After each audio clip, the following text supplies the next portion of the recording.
Two of the three judges gave Roach the 12th round. He needed that 12 just to make it a draw. That, to me, was surprising. So there's a lot of head scratchers here tonight when you talk about the score. Clearly in there, man. I thought I won. I thought I did enough to get the victory. If I'm Tank Davis and I'm coming off a disappointment in terms of my offensive output, I'm not going straight to the best defender in the division. I'm looking for some other fight, and I think the logical fight for him is a rematch with Lamont Roach. Let's see it again. Let's look at the fight again. The match between Gervonta Tank Davis and Lamont Roach Jr.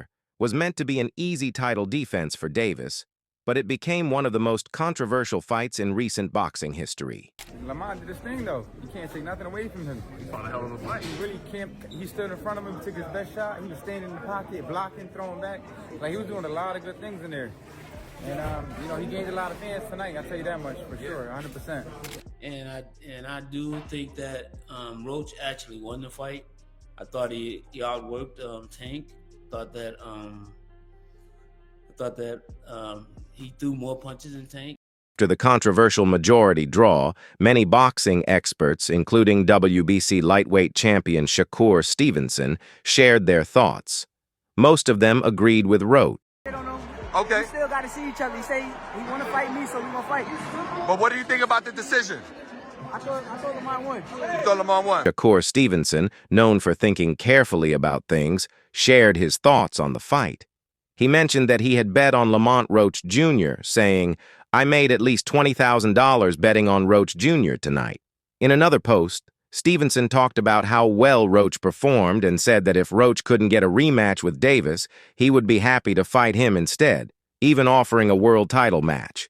He posted on social media, "If Lamont can't get a rematch, I got a big fight for him and a world title shot against me. That's my bro, but we can definitely make something happen." Jim Lampley also shared his thoughts on the fight between Lamont Roach and Gervonta Tank Davis. He said he wanted a rematch after seeing how good Roach performed. Lampley also told Davis to be careful about fighting Shakur Stevenson too soon, suggesting that after a fight like this, Davis should think carefully before choosing his next fight. If Tank won't fight the rematch, what happens with him and Shakur? How do you see that fight Stevenson has a reputation as being the best defender in the division. He is a feared fighter because of that particular quality.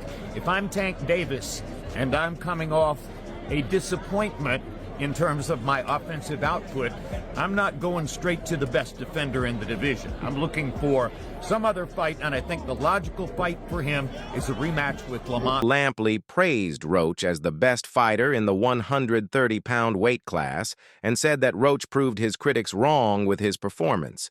He wants Roach to do it again and show that he's the best in the division. Let's see it again.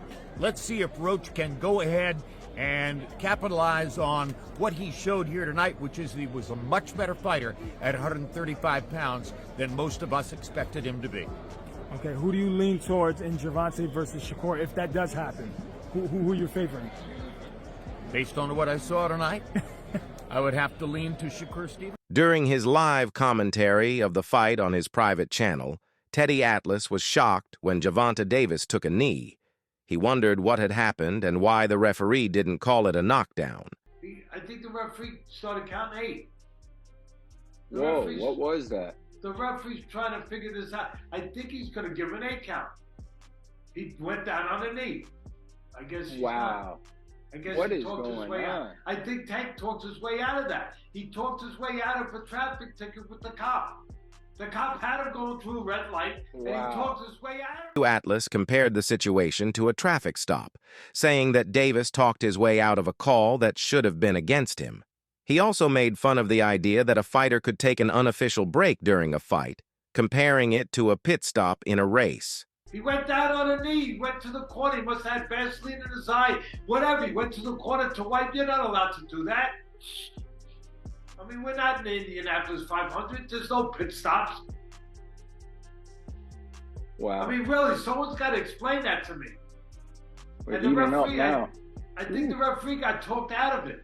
But now they're going at it. The fight was so exciting and talked about that even Joe Rogan had to watch it again and think about it more. He called it a great fight. He said he never saw Roach fight before, but after this fight, he became a fan. Rogan also pointed out that the fight ended in a draw and said he wanted to see them fight again. He wrote on Instagram, "I watched the replay of the great fight last night between Dant and Roach. I never saw Lamont fight before, but I'm a big fan now. The fight was a draw, but it was amazing, and I hope they fight again.